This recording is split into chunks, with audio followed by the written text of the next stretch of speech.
I'm there for you, మీకు డెఫినెట్గా మంచి పదవి ఇస్తాను. ఆయనకు అంత ఇంట్రెస్ట్ ఉంటే ఆ రోజు మీకే కండువా ఇస్తుండేవారు, అయిపోయింది అది. అప్పుడు అప్పుడు వేరే సిచ్యువేషన్ ఉండే. నా భుజం తట్టి నువ్వు పార్లమెంట్ ఎలక్షన్, అసెంబ్లీ ఎలక్షన్లలో, పార్లమెంట్ ఎలక్షన్లలో గట్టిగా పని చేయాలి. నేను చెప్పినా, నేను నా స్పీచ్ గట్టిగా ఉంటా, నేను విమర్శిస్తా. మళ్ళీ నాకు పార్టీ నుంచి ఇది విమర్శించొద్దు అని చెప్పొద్దు అన్న అంటే, you go ahead, I'm there with you, party line దాటకుంటే ఏమైనా చేయమని చెప్పిన. కానీ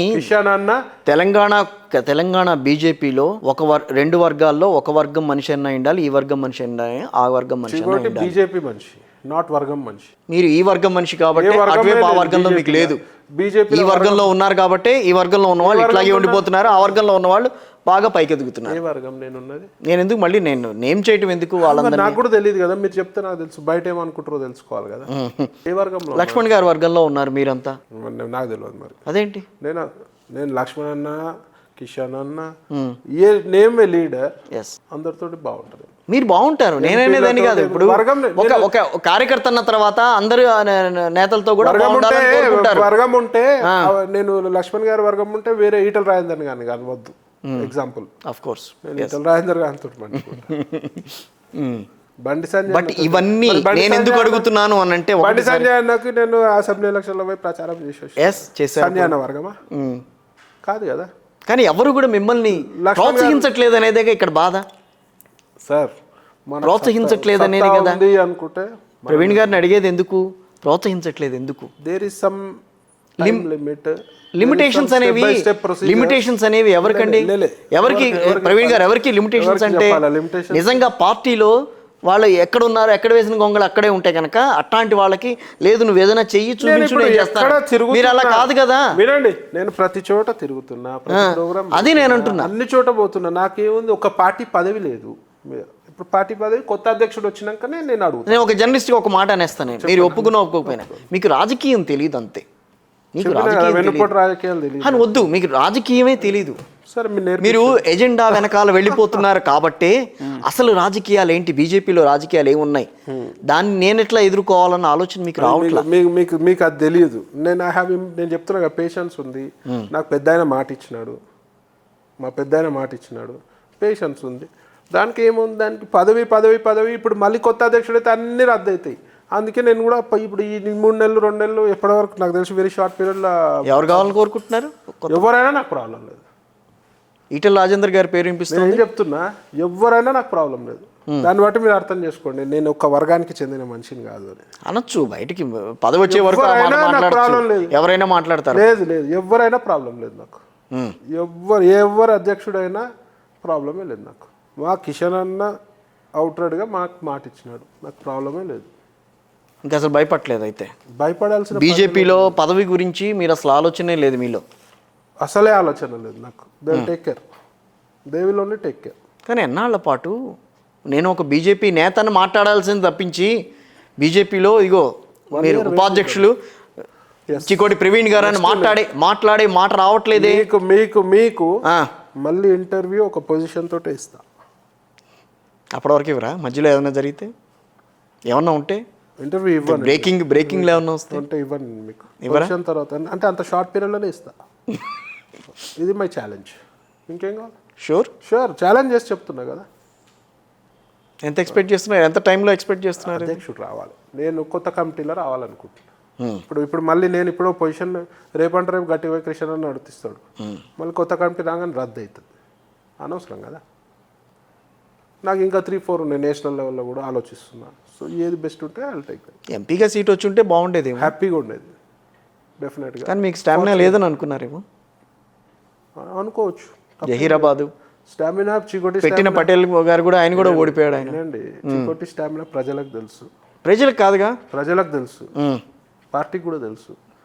సిట్టింగ్ ఎంపీ 2 times ఉన్నప్పుడు పార్టీ ఎవరికి ప్రిఫరెన్స్ ఇస్తుంది, ప్రాక్టికల్గా మాట్లాడుకుందాం. అది విషయం. అది వేస్ట్ మాటలు ఊరికి ముచ్చట్లేదు దాని గురించి. చికోటి ప్రవీణ్ కాదాడ ప్రాక్టికల్ 2 terms ఉన్న ఎంపీ ఎవరికి ఇస్తారండి? అందులో బీఆర్ఎస్ నుంచి వస్తుండ్రు, ఎవరికి ఇస్తారు మీరు చెప్పండి? ప్రయారిటీ డెఫినెట్గా ఆయనకి. ప్రాక్టికల్గా మాట్లాడితే ఆయనకే ఇస్తారు. అదే కొత్త వారు వస్తుండగా మీలాంటి పాత వాళ్ళకి ఎందుకు ఇవ్వాలి ప్రయారిటీ? మీరు అనుకున్నట్టుగా నేనేం పాత్రని కాదు, కానీ ఆడ మీరు కొత్త అని అనుకుంటున్నారా మరి ఇప్పుడు? 8-9 months అయింది కదా. అంతే కదా, 8-9 months అయింది. కొత్త వాళ్ళకి చోటు ఇవ్వరు. Sitting MP is more powerful than me. Open గా మాట్లాడుకుందాము. కావునా కాదా? మీ యూట్యూబ్ ఛానల్ CEO పెద్దనా, మీరు పెద్దనా? ఆయనే పెద్ద. మీ ప్లేస్ లో ఇంకా ది బెస్ట్ రిపోర్టర్ వస్తున్నట్టు మిమ్మల్ని పక్కన పెడతారా లేదా? పెడతారు. అదే సో నో ప్రాబ్లం దానికి, నేనేం బాధపడతలే. ఆయన కూడా ఆయన ఇంటికి వచ్చినాడు, నాకు బీబీ పాటిల్ ఇంటికి వచ్చినాడు, చెప్పిన కొన్ని ఇట్లా చెయ్యి అని చెప్పి వర్కౌట్ అవ్వలే. నన్ను విలువనే లేదు మరి, ఆయన ఒకటేసారి పిలిచినాడు. నా ప్రభావం చాలా ఉంటుంది జైరాబాద్లో. నేను వెళ్తే ప్రభావం యువతరంలో బాగా ప్రభావం ఉంటుంది. వాడుకోలేదు. రఘన్న వాడుకున్నాడు నన్ను. రఘువర్ధన్ గారు ఆయన రఘునందన్ గారు బాగా వాడుకున్నారు. రఘునందన్ గారు పిలవటం, మీరు వెళ్ళటం, అవన్నీ ఎప్పుడు ఆయన నన్ను పిలిచినప్పుడు చెప్పిన, నాకు అడ్డు కట్టేస్తే నేను రాను. ఎవరు ఎంత పెద్ద లీడర్ పిలిచినా నేను చెప్తా. నాకు మాట్లాడే స్వేచ్ఛ ఉంటే నేను మంచిగా పనిచేస్తాను. రఘన్న ఒకటే అన్నాడు, you do what ever you want. Raghanna రాని చోట్ల కూడా నన్ను పొమ్మన్నాడు, నువ్వే లీడ్ చేయిపో అని. చాలా ఇంపాక్ట్ ఉంది మన వల్ల. సో ఐఎమ్ హ్యాపీ రఘన్నని గెలిపించిన. ఒక మంచి లీడర్ ఆయన. Definitely is a very good leader, no issue దాంట్లో. కానీ చికోటి గారు, ఆంధ్ర నుంచి నాకు ఒక 3 చోట్ల నుంచి, నాకు ఒక పార్లమెంట్ నుంచి, 2 అసెంబ్లీ నుంచి, ఆడ కూడా బీజేపీ కూటమే కదా. సో నన్ను పిలవడం జరిగింది. అటువైపుకి వెళ్ళలేదు. రాయలసీమకి వెళ్ళినట్టున్నారు లేదా? పిలిచారు. పిలిస్తే కిషన్ రెడ్డి గారికి చెప్పిన, ఇట్లా పిలిచారంటే, no you should work in Telangana, నీ అవసరం తెలంగాణకి ఎక్కువ ఉంది, నువ్వు వర్క్ ఫర్ తెలంగాణ అని చెప్పి. ఒకవేళ నాకు గ్యాప్ ఉంటే ఆయన చెప్పాడు కదా మాట. చెప్పలేను. ఆయన అడిగినాకనే నేను స్టెప్ తీసుకుని, లేకపోతే అనంతపూర్ అక్కడిక్కడ పిలిచిన, గుంటూరు. సో కిషన్ రెడ్డి మనిషి మీరైతే? మా దాంట్లో అధ్యక్షుడు కింద ఉండే మనిషి నేను. కిషన్ రెడ్డి మనిషి అంటే ఎస్ అబ్సల్యూట్లీ, అధ్యక్షుడు వారే కాబట్టి ఆయన కింద మనిషి నేను. సో ఎవరు అధ్యక్షుడు ఉన్నా Chikoti Praveen works under him. మాకు end of the day party result కావాలి. బీజేపీకి మన వల్ల ఏం మంచి జరిగింది అనేది కావాలి. కానీ చికోటి ప్రవీణ్ గారిని ఒక 1 year బ్యాక్, 1.5 year బ్యాక్ చూసిన ఆ స్టేచర్కి, ఆ పర్సనాలిటీకి, ఆయన మాట్లాడే తీరికి, ఇవాళ మాట్లాడే తీరికి చాలా డిఫరెన్స్ కనిపిస్తుంది. డెఫినెట్గా ఉండాలి. ఇప్పుడు పార్టీ లైన్ దాటి పోవద్దు కదా. అప్పుడు ఇండివిజువల్గా నేను నోటికి వచ్చిన చాలా మాట్లాడారు, చాలా భయంకరంగా మాట్లాడేవారు. అసలు ఎదురుగా కూర్చుని ఎవరైనా ఇంటర్వ్యూ చేయాలన్నా కొంచెం ఇబ్బందిగా ఫీల్ అయ్యేవారు. డెఫినెట్గా. ఇప్పుడు కూడా తేడా వస్తే అంతే, లైన్ కాకపోతే పార్టీ లైన్లో ఉండాలి. పార్టీ లైన్ అది. నేనేదన్నా రాంగ్ మాట్లాడితే నా అధ్యక్షుడు నా వల్ల జవాబిచ్చుకునే పరిస్థితి ఉండదు. అది లాభించిందా మీకు? ఈ రకమైన నేచర్ ఆఫ్ ఇది అది లాభించిందా మీకు? ప్రాక్టికల్గా కొన్ని చోట్ల బెండ్ కావాల్సి వస్తుంది. బెండ్ అవట్లా? ఎందుకంటే వాస్తవం కూడా ఇప్పుడు ఒకటేమో బెండ్ కావాల్సి వస్తుంది. ఇదే కదిరి కృష్ణ ఇట్లా మాట్లాడింది, నేను డైరెక్ట్ అటాక్ అయ్యిండేవారేమో. 100%. అవునా? 100%. డైలాగ్ మీ గత చరిత్ర చూస్తే డైరెక్ట్ గా అటాక్ అవుతారు 100%. కానీ నా వల్ల నా అధ్యక్షుడు జవాబు. కానీ నేను ఇంకొకటి కూడా హెచ్చరిస్తున్నాను సార్, చెప్పండి. మీరు ఇంత అటాక్ అవుదామని ఇది వరకు ట్రై చేసినా ఒక సంథింగ్ ఈజ్ దేర్, ఏవో జరిగినాయి. కానీ మీలాగానే రాజాసింగ్ గారు కూడా ఏ రకమైన ధోరణితో ముందుకు వచ్చి మొన్న ఎలక్షన్ టైంలో ఆయనకి టికెట్ ఇస్తారా లేదా అన్న సిచ్యువేషన్ తెచ్చుకున్నారు. కొంచెం ఆలోచించాలి కదా. నేను పార్టీ లైన్ ఎప్పుడు దాటలేదు. ఆయన పార్టీ లైన్ దాటలేదు. ఆయన కూడా పార్టీ లైన్ ఏనాడు దాటలేదు. కాకపోతే ఆయన మీద పీడీ యాక్ట్ ఏమో మీ మీద లేవా ఈడీ కేసులు?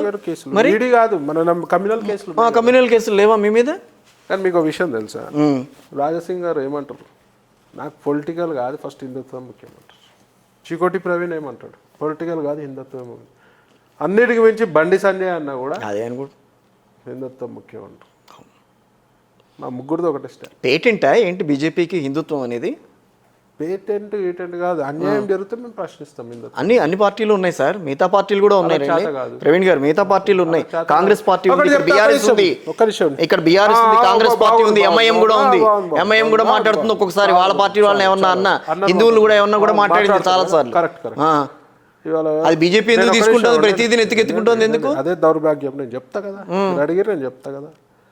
ఇవాళ కాంగ్రెస్ పార్టీ ఎలక్షన్లు అయినాక గెలిచిన వాళ్ళు, బీఆర్ఎస్ ఎలక్షన్ అయినాక గెలిచిన వాళ్ళు, టీడీపీలో గెలిచిన వాళ్ళు తిరుపతికి పోయి మొక్కిర్రా, హుండీలలో డబ్బులు వేసిర్రా, మొక్కులు చెల్లించుకుర్రా స్వామి మాకు ఇది చేసిర్రు మీరు మీ వల్ల గెలిచినామని ఎంతోమంది ఎమ్మెల్యేలు ఎంపీలు అనుకున్నారు మంత్రులు అనుకున్నారు కదా. మరి బీజేపీ కాకుండా వాళ్ళు హిందువులు కాదా? మరి ఇట్లాంటి వాడు మాట్లాడితే ఎందుకు స్పందిస్తలేరు? అది మీరు నమ్మిన స్వామినే కదా, మీరు నమ్మిన సిద్ధాంతమే కదా హిందుత్వం. మీ వెంకటేశ్వర మా వెంకటేశ్వర స్వామి ఒకటే కదా. మరి మా మనోభావాలు కించపరిచినాడు మీ మనోభావాలని కూడా కించపరిచిరు కదా. మెట్లెక్కి నడుచుకుంటూ పోయారు మీరు గెలిచి. మరి అదే స్వామిని అంటే ఎందుకు రియాక్ట్ అవుతలేరు? ఓన్లీ బీజేపీ రియాక్ట్ కావాలా హిందుత్వం గురించి? తప్పు మాట్లాడితేనే రియాక్ట్ అవుతున్నాం కదండి. వాడు కూడా అనవసరంగా మేము రియాక్ట్ అవ్వట్లేదు కదా. మరి మీ హిందుత్వానికి మా హిందుత్వానికి చాలా తేడా ఉంది. అర్థమైందా? నేను అదే చెప్తా, పార్టీలకు అతీతంగా హిందువులపై హిందుత్వంపై దాడి జరిగితే మాట్లాడండి స్వామి. మీరు ఉన్నతమైన స్థితిలో ఉన్నారు, మీరు మాట్లాడకపోతే ఎవరు మాట్లాడతారు? ఇవాళ ఒక మంత్రి ఇన్వాల్వ్ కావాలి. ఇట్లాంటి వాళ్ళు సెక్యులరిస్టులు అండి. సెక్యులరిస్ట్ ఓకే, మీరు సెక్యులర్గా ఉండండి. మీరు ముస్లింలపై ఎవరైనా మాట్లాడితే కూడా అదే రియాక్ట్ కండి అంటున్నా నేను. ఓన్లీ హిందువులపై మాట్లాడితే రియాక్ట్ కాదు, ఎవరైనా ముస్లింలపై మాట్లాడితే కూడా రియాక్ట్ కాండి, క్రిస్టియన్లపై మాట్లాడితే కూడా రియాక్ట్ కాండి.